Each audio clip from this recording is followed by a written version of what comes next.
everybody. Welcome back to the sixth video on how to build relationships inside of an elementary classroom.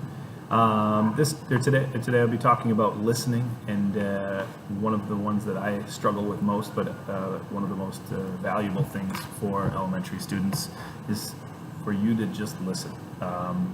We as teachers are really good at talking and telling, and me personally, I'm very good at giving advice and telling, and many people who know me know that about me.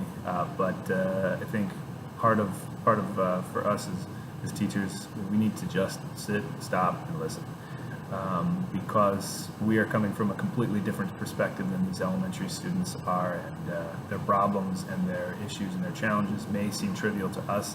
They're not to them. One of my colleagues shared a story about when she was a younger student, and when she would have fights with her friends, it devastated her, and she could not think of anything else but that. She couldn't think of school, she couldn't focus on anything, and these were fights over little things that would end in 2 days or an end in a day, but they seem so real and so meaningful to these students that to be patronizing or to say, oh, just forget about it, is really tough for these students, because that's all that really matters at that point for some kids.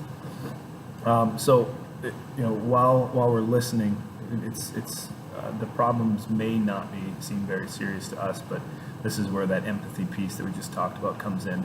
Empathize with their situation. If they're having a fight with a friend, or they're being teased, or their friend tells them they don't like them anymore, or they don't want to play with them anymore.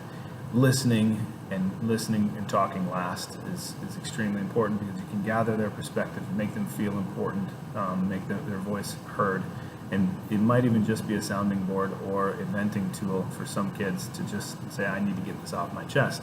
This builds a relationship incredibly, because we as people, we're drawn towards good listeners.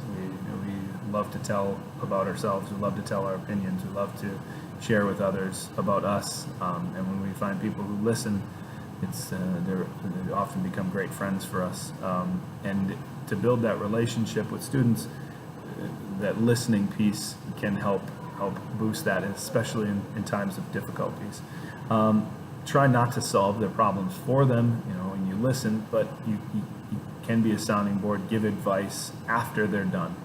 Let them say their piece, and so you can really get the full scope of where they're feeling, what they're feeling. Also, as teachers, during times we're extremely busy, to listen to all those issues. We have so much to accomplish, especially after recesses. Students come in and say, so and so did this, so and so did that. Have a method for acknowledging that, whether it be a complaints bucket or a wonderings bucket, or something that lets them voice their opinion, and if it's serious and if it's persistent, you can come back to it, or in your morning meetings, or in your messages to students, or a setup time that you have. But even when you're busy, it doesn't mean it's not meaningful, and they need that, and it shows them that you trust them. It shows them that they can trust you, and that you have a strong relationship, and you care about them, and you care about what's going on, not just inside the classroom, not just how they're doing on their academic work, but them as a whole, and them as a person in all areas of school.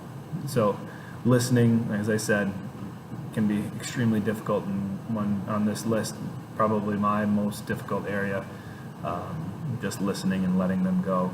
But it's a way to build a strong relationship with every student in your classroom. Thanks for listening.